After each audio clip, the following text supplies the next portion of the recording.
Greetings, Python Houdini users. This is Chris Rhoda, the teacher of this Python Houdini class, and this is the second section of our Houdini Python interface tips and tricks section or lesson, and we are going to continue this by going on and continue where we left off. Remember that the fastest way of accessing the Python information is through the Python shell from the Python window. And to access information about a particular node, we just type in, we create a new variable name, and then we drag and drop the actual node from the node view and put that on top of the node variable, and then we have full access of that node from there on in.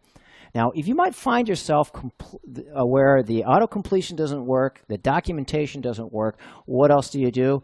The answer is simple. You could just go to the Houdini website. Now, if you just go to sideeffects.com, you will be happily to enter the Houdini community through the Houdini forum. So community, Houdini forum, and there's a little search button here. You can identify whatever you want. So I'm going to look for who.node.move, which is information on the move that I was accessing before. And we go to move, and it's going to think, and it's going to identify all of the other folks who have done queries about a similar topic. Now, here is Jagadish, who is looking for information on how to create a nice-looking layout.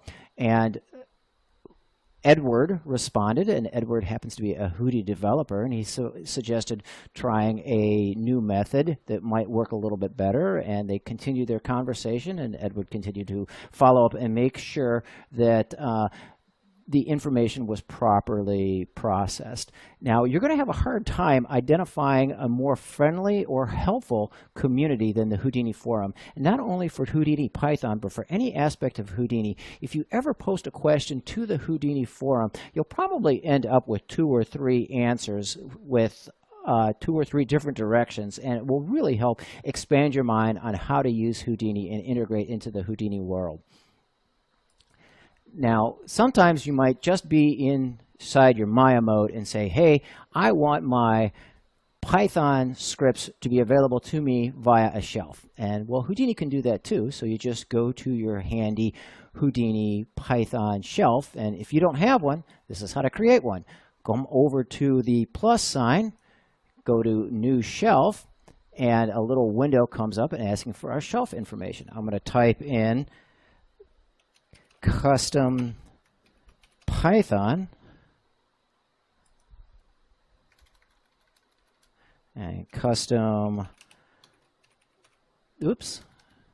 Python. Now let me correct this one right here.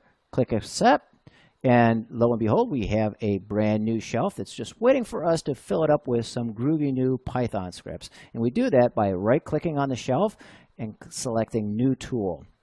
Now we have this little interface that comes up here. We go to the options and we give it a name, and we're going to call this selected nodes, because what this little function is, Python script is going to do is it's going to print out all of the nodes that are currently selected inside of the Houdini node view, and it's going to display them in a nice little pop-up window.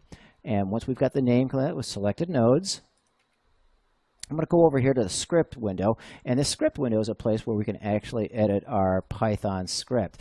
And one of the first thing we're going to do is create a new variable that's going to contain all of our selected nodes.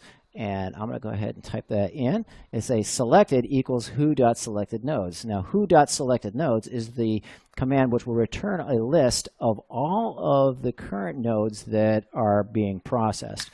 And I'm going to create a little buffer here to store our text input. And that will be used a little bit. And then we're going to start off by checking the length of our selected variable.